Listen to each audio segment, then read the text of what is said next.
Quarta, 18 de dezembro, verso para memorizar. Pilatos perguntou: Então você é rei? Jesus respondeu: O Senhor está dizendo que sou rei. Eu para isso nasci e para isso vim ao mundo, a fim de dar testemunho da verdade. Todo aquele que é da verdade ouve minha voz. João 18:37. O túmulo vazio. Pergunta 5. Qual a relevância para nós do que é retratado em João 20, 1-7? No primeiro dia da semana, bem cedo, estando ainda escuro, Maria Madalena chegou ao sepulcro e viu que a pedra da entrada havia sido removida. Então correu ao encontro de Simão Pedro e do outro discípulo, aquele a quem Jesus amava, e disse: Tiraram o Senhor do sepulcro e não sabemos onde o colocaram. Pedro e o outro discípulo saíram e foram para o sepulcro. Os dois corriam, mas o outro discípulo foi mais rápido que Pedro e chegou primeiro ao sepulcro.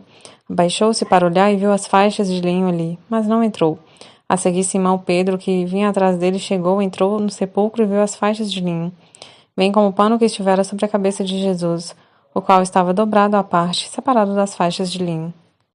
Jesus morreu no fim da tarde de uma sexta-feira e ressuscitou no domingo bem cedo. Como o sábado estava próximo, o sepultamento foi feito às pressas e não foi concluído. Por mais que amassem Jesus, seus seguidores guardavam o sábado e não foram ao túmulo. Depois do sábado, as mulheres compraram especiarias para levar ao túmulo no domingo.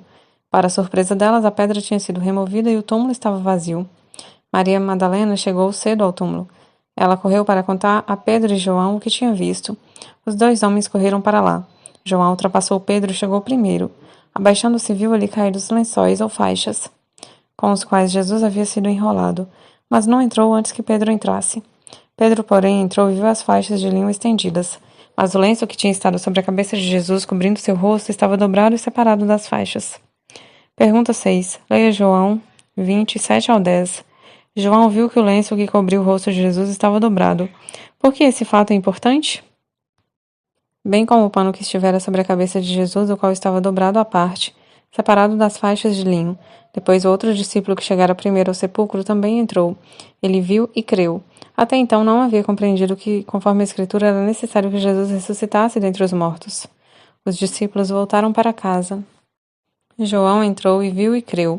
Porque ver as faixas e o lenço separado e dobrados levaria João a crer que Jesus havia ressuscitado dentre os mortos?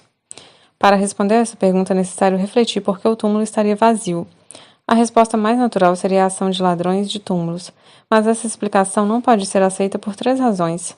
Primeiro, o túmulo estava guardado por um escolta, tornando inviável o roubo. Segundo, ladrões de túmulos normalmente roubam objetos de valor, não corpos em decomposição. Terceiro, ladrões de túmulos costumam agir com pressa e não se preocupam em dobrar as vestes funerárias. Não é de admirar que, quando João viu o lenço dobrado, creu que Jesus havia ressuscitado.